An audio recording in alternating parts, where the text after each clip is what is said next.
Do you look forward to aging? You know, I never gave it much thought until I was literally on top of the world. On top of the world. I could see the curvature of the earth from 20,000 feet above sea level. I had just climbed the last 5,000 feet, was nothing more than a headlamp throughout the night in order to arrive at the summit at sunrise. I was exhausted, out of breath, but smiling from ear to ear. You see, I had coordinated a volunteer trip for some of my students and their parents to build a much-needed school in Tanzania at the base of Mount Kilimanjaro. The plan was to then ascend Mount Kilimanjaro slowly so we could acclimatize to the altitude. I was by far the oldest on this trek, approaching the age of 60. My students were between the ages of 15 and 17, and their parents were probably between the ages of 35 and 45. I made it to the summit. Many of the others didn't. When you descend a peak like Mount Kilimanjaro, you feel a certain euphoria and a clarity that you've never known before. It was at that point that I made the bold decision to end my career as an educational leader. And so a new chapter in my life began. I devoted the next 6 years of my life to not-for-profit work. And I decided that wherever I traveled, I would offset my carbon footprint by volunteering. And that's exactly what I did. I traveled throughout Asia, visited the Kingdom of Bhutan. I was in India, Africa, South America, Central America, and wherever I went, I contributed. But I could never have accomplished as much if I hadn't had my life experience and my longevity mindset. What do I mean by that? Simple. Accepting the fact that our longer lives are the norm rather than the exception. Age gave me an advantage. Now, my friends thought that I was fearless because of these travels and some of the risks I took. But in fact, I was terrified of what was happening to me in my mid-60s. I felt as though I was descending a rabbit hole of despair. My life had always been fulfilling and rewarding, and yet I didn't know what was going on. Merchants started calling me dearie or sweetheart at the checkout counter. I was feeling invisible, irrelevant, and quite confused. Perhaps I was confused because I had recently read a report put out by the World Health Organization on a global report on ageism, actually. In it, it described that half the world's population is biased against older adults. Ageism, the prejudice or bias based on age. It affects both older and younger. However, it predominantly affects older people. Ageism is a scourge on humanity. It's insidious. It's pervasive. It's socially acceptable. Unfortunately, it's unchallenged and unnoticed. Ageism creeps into our lives, shaping our perceptions, destroying our dreams, limiting our potential, fostering disconnection, and shortening our lives. I noticed that I was being looked at differently.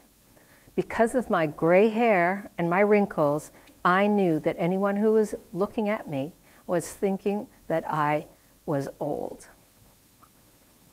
I was in a dark hole until I happened to hear an interview in which I heard the speaker describe exactly the way I was feeling. It had a name. It was called internalized or self-directed ageism.